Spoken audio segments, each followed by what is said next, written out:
Hi, this is my opportunity to speak to you about high leverage practices or evidence-based practices.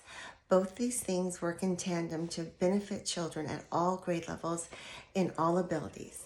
These are very important things, and I want to explain a little bit about them so you can understand them and want to implement them also. High leverage practices are a critical set of practices that are essential to improve student learning and behavior.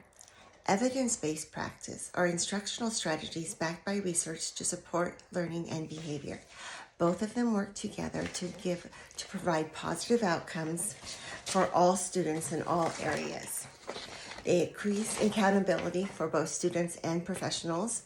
There's less wasted time and resources and an opportunity for more responsiveness to learners and their needs. Evidence-based practices and HLPs, although I can't find anything that I disagree with or would deem negative, I think sometimes when you've been a teacher for a long time and you aren't exposed to these things, that anything presented new by administration is frustrating. But these things, when put in place, will help children and help teachers become more effective in their instruction. One of my favorite stories is several years ago. I had a little boy in my class who, while I taught first grade, and he was on the spectrum, he struggled a lot with being verbal and expressing himself. But he was very good at talking about all things to do with the movie Titanic and anything to do with that ship.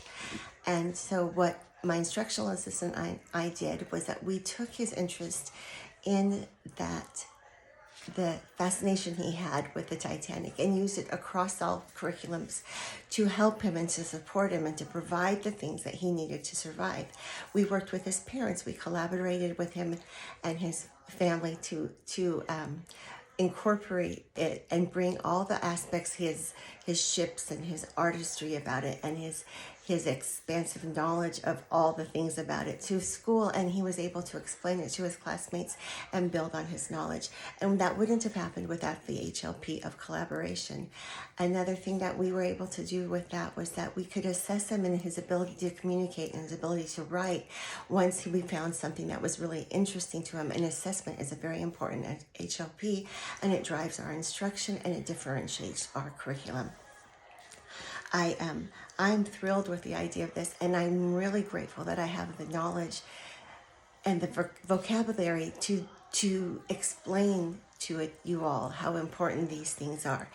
HLPs provide us with a whole host of important things, and just some of them, as I mentioned, collaboration, assessment, instruction, and social, emotional, and behavior support are just the main focus.